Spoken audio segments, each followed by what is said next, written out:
Big boss Malayalam season 6-ലെ ഈ ആഴ്ചത്തെ top 4 മത്സരാർത്ഥികളെ പറ്റിയാണ് ഞാൻ പറയാൻ പോകുന്നത്. 4ാമത്തെ പൊസിഷനിൽ നിൽക്കുന്നത് നമ്മുടെ ജാസ്മിൻ ആണ്. സ്ട്രോങ് പ്ലെയർ ആണ് ജാസ്മിൻ. പിന്നെ ജാസ്മിനെ പറ്റി പറയുമ്പോൾ ഗബ്രിയെ പറ്റി പറയാതിരിക്കാൻ പറ്റത്തില്ല. ജാസ്മിൻ ആൻഡ് ഗബ്രി അവർ ഒന്നിച്ചാണ് ഗെയിം കളിക്കുന്നത്. പിന്നെ ഗ്രൂപ്പിസം, അനാവശ്യമായ ഫേക്ക് ലവ് സ്റ്റോറി, കോംബോ ഇതെല്ലാം ഉണ്ടെങ്കിലും രണ്ടുപേരും സ്ട്രോങ് പ്ലെയേഴ്സ് ആണ്. അതുകൊണ്ട് തന്നെയാണ് ടോപ്പ് 4-ൽ ജാസ്മിൻ്റെ പേര് പറഞ്ഞത്.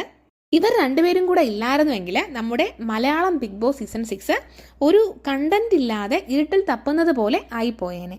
3ാമത്തെ പൊസിഷനിൽ നിൽക്കുന്നത് അഭിഷേക് ശ്രീകുമാറാണ്. തൻ്റെ നിലപാടുകൾ മുഖം നോക്കാതെ തുറന്ന് സംസാരിക്കുന്ന ഒരു മത്സരാർത്ഥിയാണ്. നല്ല സ്ട്രോങ് മത്സരാർത്ഥിയാണ്. LGBTQ കമ്മ്യൂണിറ്റിക്കെതിരെയുള്ള പരാമർശം പ്രേക്ഷകർക്കിടയിൽ അഭിഷേകിന് ഒരു തരംഗം സൃഷ്ടിക്കാൻ തന്നെ കഴിഞ്ഞു.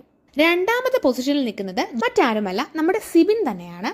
സിബിന് സിറ്റുവേഷൻസ് നന്നായിട്ട് ഹാൻഡിൽ ചെയ്യാൻ അറിയാം. പിന്നെ നല്ല ബ്രില്യൻ്റ് ആണ്, എൻ്റർടൈനർ ആണ്, മൾട്ടി ടാലൻറ്റഡ് ആണ്.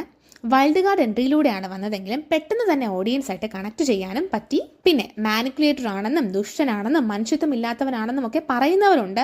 ഇങ്ങനെയൊക്കെ പറഞ്ഞാലും ഒരു ഗെയിം ആകുമ്പോൾ അതൊക്കെ വേണ്ടി വരും, അതും ബിഗ് ബോസ് പോലെയുള്ളൊരു ഗെയിമിൽ. അടുത്തതായിട്ട് 1ാമത്തെ പൊസിഷനിൽ ആരാണ് എന്നുള്ളതാണ്. ജിൻഡോയാണ്. ജിൻഡോയും നല്ല കിടിലൻ എൻ്റർടൈനർ ആണ്. അതുപോലെ തന്നെ ഓഡിയൻസുമായി പെട്ടെന്ന് കണക്ട് ചെയ്യാനും ജിൻഡോയ്ക്ക് സാധിച്ചിട്ടുണ്ട്. ഇടയ്ക്ക് നെഗറ്റീവും പോസിറ്റീവും ഒക്കെ മാറി മാറി തന്നെ പോകുന്ന ആളാണെങ്കിലും നല്ലൊരു പ്ലെയർ ആണ് എന്നുള്ള കാര്യത്തിൽ പറയാതിരിക്കാൻ വയ്യ. എൻ്റെ ചാനൽ സബ്സ്ക്രൈബ് ചെയ്യാതെയാണ് നിങ്ങൾ എൻ്റെ വീഡിയോസ് കാണുന്നതെങ്കിൽ നിങ്ങൾ എൻ്റെ ചാനൽ സബ്സ്ക്രൈബ് ചെയ്യുക, ലൈക്ക് ചെയ്യുക, നിങ്ങളുടെ അഭിപ്രായങ്ങൾ കമൻറ്റുകളായി എന്നെ അറിയിക്കുക.